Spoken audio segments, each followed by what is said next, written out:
मिलेंगे, प्रियालाल मिलेंगे, पक्का मिलेंगे। आप सोचिए कि आपको प्रभु मिलेंगे। अरे कुछ नहीं, हमारे स्वामी जी बड़े करुणामयी, युगल सरकार, मिलेंगे, मिल जाएंगे, हमको भी मिल जाएंगे, निश्चित प्रभु मिल जाएंगे। बस ये बात आना महामंगल शुरुआत हो गई। ये बात आना महामंगल की नींव पड़ गई। हमारी बात मान लो। अरे बोले कल सोचने से प्रभु मिल जाए, पक्का केवल सोचने से मिल जाएंगे। पुत्र के बहाने नारायण तो परम पद मिल गया, आप धोखे में मत रहे। ये ठसक आ जाती है, हमारी प्रिया जो, हमारी लाडली जो, बस इसी से परम पद की प्राप्ति होती है। आप समझो इस दृष्टांत से, यदि हम उत्साह संपन्न हो जाए, मुझे भगवान मिलेंगे, इसी जन्म में प्रिया प्रीतम मिलेंगे, निश्चित मिलेंगे। सोचने में क्या जाता है? बोले सोचने से हो जाएगा। इस सिद्ध पुरुष लाल स्वामी हमें गंगा किनारे एक मिले थे, जिनकी खेचरी मुद्रा सिद्ध थी। तो उन्होंने कहा बेटा, नई अवस्था थी, जैसा बनना है वैसा सोचो, जैसा सोचोगे वैसा बन जाओगे। इस सूत्र डायरी में लिखा हुआ है। अगर आप सोचोगे ना मुझे प्रियालाल मिलेंगे, मिलेंगे, प्रियालाल मिलेंगे, पक्का मिलेंगे, इसीलिए रोज उत्साह बढ़ाता हूं आपका। आप सोचिए कि आपको प्रभु मिलेंगे। देखो धाम की इतनी कृपा है, प्रभु मिलेंगे आपको। नाम की इतनी कृपा है, प्रभु मिलेंगे। अरे कुछ नहीं, हमारे स्वामी जी बड़े करुणामयी, युगल सरकार, मिलेंगे। ये बार बार आपके दिमाग में हम डाल रहे हैं, उत्साह वर्धन कर रहे हैं कि आपकी सोच में आने लगे कि वैसे तो हमारा उत्साह नहीं, लेकिन संत कह रहे हैं, गुरुजन कह रहे हैं, शास्त्र कह रहे हैं, तो हम मिल जाएंगे, हमको भी मिल जाएंगे, निश्चित प्रभु मिल जाएंगे। बस ये बात आना महामंगल शुरुआत हो गई। ये बात आना महामंगल की नींव पड़ गई। हमारी बात मान लो। अरे बोले कल सोचने से प्रभु मिल जाए, पक्का केवल सोचने से मिल जाएंगे। पुत्र के बहाने नारायण तो परम पद मिल गया, आप धोखे में मत रहे। प्रिया प्रीतम का नाम, प्रिया प्रीतम का धाम, प्रिया प्रीतम का रूप, प्रिया प्रीतम की लीला, ये निश्चित भगवत प्राप्ति कराती है। श्रीपाद प्रबोधानंद जी महाराज कह रहे, बहुत ध्यान से सुनना तो तुम्हें और पुष्टता हो जाएगी हमारी बात जो अभी कही। कह रहे वृंदावन धाम श्री श्यामा श्याम की प्रेम युद्ध भूमि है। ये प्रेम का युद्ध होता रहता है यहां प्रिया प्रीतम, प्रेम का अद्भुत खेल। कह रहे यहां जो शरणागति दीक्षादि लेता है प्रिया प्रीतम की, यस्मिन शौक चमत्कृति, अद्भुत सुख की चमत्कार आनंद राशि प्रदान करने वाली हो जाती है जो वृंदावन में दीक्षा लेता है प्रिया प्रीतम की शरणागति, प्रिया प्रीतम की उपासना। यस्मिन सौख्य चमत्कृति परतरा यत्रत्य दीक्षादिता, क्योंकि दीक्षा से उसका नया जन्म हो जाता है, ब्रजवासी माना जाएगा।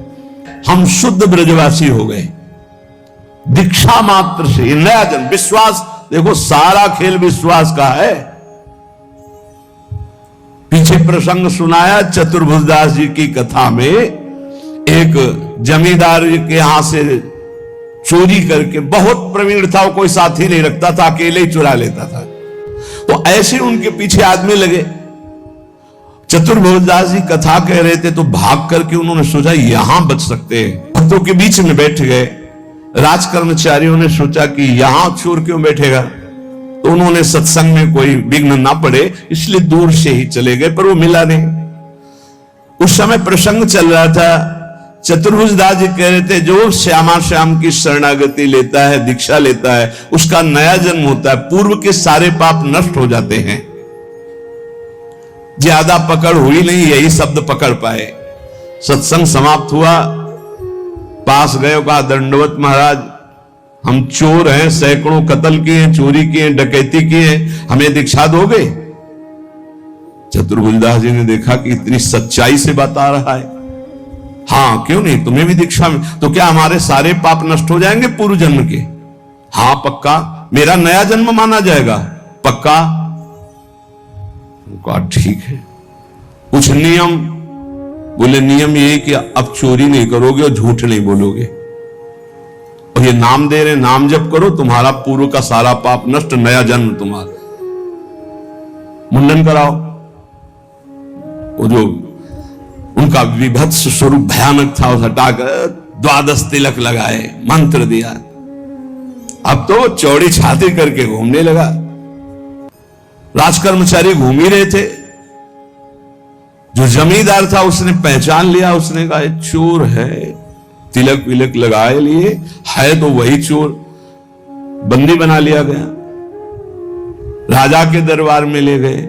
राजा ने कहा कि आप तो वैष्णव चिन्ह धारण किए हुए सच्चाई से बोले। बोले झूठ बोल ही नहीं सकता, गुरुजी ने कहा है झूठ नहीं बोलना, झूठ तो बोल ही नहीं सकता। पूछिए आप चोरी की? बोले इस जन्म में नहीं की। वो जो सेठ साहूकार जमींदार था बोले चाहे जिसकी कसम खवा लो यही है, ये बाल मुड़वा डाला, तिलक लगाए है, कंठी बांधे, यही हम पक्का कह सकते हैं। वो कह रहा चाहे जिसकी कसम, उसने कहा इस जन्म में ही चोरी नहीं की। अब राजा बड़ी समस्या में, न्याय कैसे करें? एक वैष्णव तिलक धारण किए हुए, एक सच्चाई बात कर। उस समय परीक्षा के लिए लीला की जाती थी कि लोहे का बिल्कुल तपाया हुआ लाल फार और ऐसे एक पीपल का नवीन पत्ता, ऊपर सूत, कच्चा सूत, ऐसे वो लोहे का फार रख दिया जाता। सूत में झलस नहीं आएगी, जला भी वो जलेगा नहीं, और 7 कदम चलो। तो अब शंका तो इन्हीं चोर भगवान पर थी, तो इनके हाथ में रखाया गया। तो मन में कहा, गुरुजी ने कहा था दीक्षा लेने के बाद नया जन्म होता है। ऊपर जोर से बोले इस जन्म में मैंने कोई पाप नहीं किया, कोई चोरी नहीं की, कोई झूठ नहीं बोला। 7 कदम क्या और 10 कदम बोले, और कितना चले? बोले फेंक दो। आप फेंक दिया। बोले इसको फांसी दे दो इस जमींदार को, ऐसे वैष्णव पर दोष लगाता है। जब फांसी शब्द आया तो उन्होंने कहा कि फांसी तो ना दे, वो भी सही कह रहे हैं। तो उनका ऐसा कैसे सही हो सकता है? अब तो तुम्हारा प्रमाण हो चुका कि तुम सही हो। तो बोले फिर भी हमारा ही प्रमाण मान लीजिए, मैं ये सत्य कह रहा हूं कि चोर मैं ही हूं, ये सत्य कह रहे हैं। बोले अब नहीं मान सकते आपकी बात। बोले मान लो। तो बोले ये सत्य कैसे निकल गया कि तुमने इस जन्म में चोरी नहीं की और तुमने कल चोरी की? ये बात कैसे हो सकती है? तो उनका ये बात सुनोगे तब हम आपको हमारे पीछे राज सैनिक लगे थे, जाके सभा में बैठे, वहां गुरुजी ने हमको ये सुनाया जब, तो हमने दीक्षा ली। तो इस जन्म में तो हमने चोरी नहीं की थी, सत्य हो गया, लेकिन कल चोरी की थी, क्योंकि ये भी सत्य नहीं तो उसको फांसी की सजा हो जाएगी। तो उनका ऐसे हम महात्मा से मिलना चाहते हैं, तुम्हारे जैसे चोर को महाभागवत बना दिया।